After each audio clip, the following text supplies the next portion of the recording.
Jain university പത്രത്തിൽ കൊടുത്ത വാർത്തയായിരുന്നു ഇത്. ജനങ്ങളെ പരിഭ്രാന്തരാക്കിയ ഒരു വാർത്ത. നോട്ടേ വിട, ഇനി ഡിജിറ്റൽ കറൻസി എന്ന തലക്കെട്ടോടുകൂടി ഉള്ളൊരു വാർത്ത. ഫെബ്രുവരി 1 മുതൽ കറൻസി നോട്ടുകൾ നിരോധിച്ചിരിക്കുന്നുവെന്നും ഇനി മുതൽ ഡിജിറ്റൽ കറൻസി മാത്രമേ ഇന്ത്യയിൽ ഉണ്ടാവുകയുള്ളൂ എന്നും ആണ് ഈ പല പ്രമുഖ പത്രങ്ങളുടെയും വാർത്തയായി വന്നത്.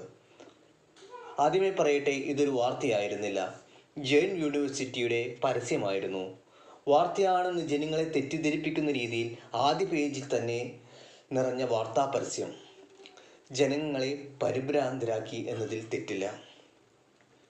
ഇത്തരത്തിൽ പരസ്യം ചെയ്യുന്നത് ധാർമ്മികതയ്ക്ക് എതിരാണെന്ന് എനിക്ക് തോന്നുന്നു.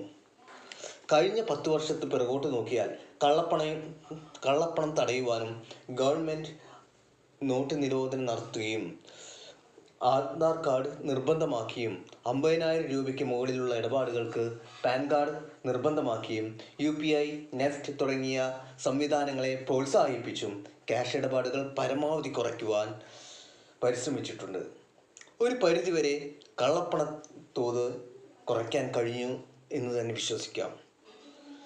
ഡിജിറ്റൽ കറൻസി നടപ്പാക്കുക എന്നത് ശ്രമകരമായൊരു ജോലി തന്നെയാണ്.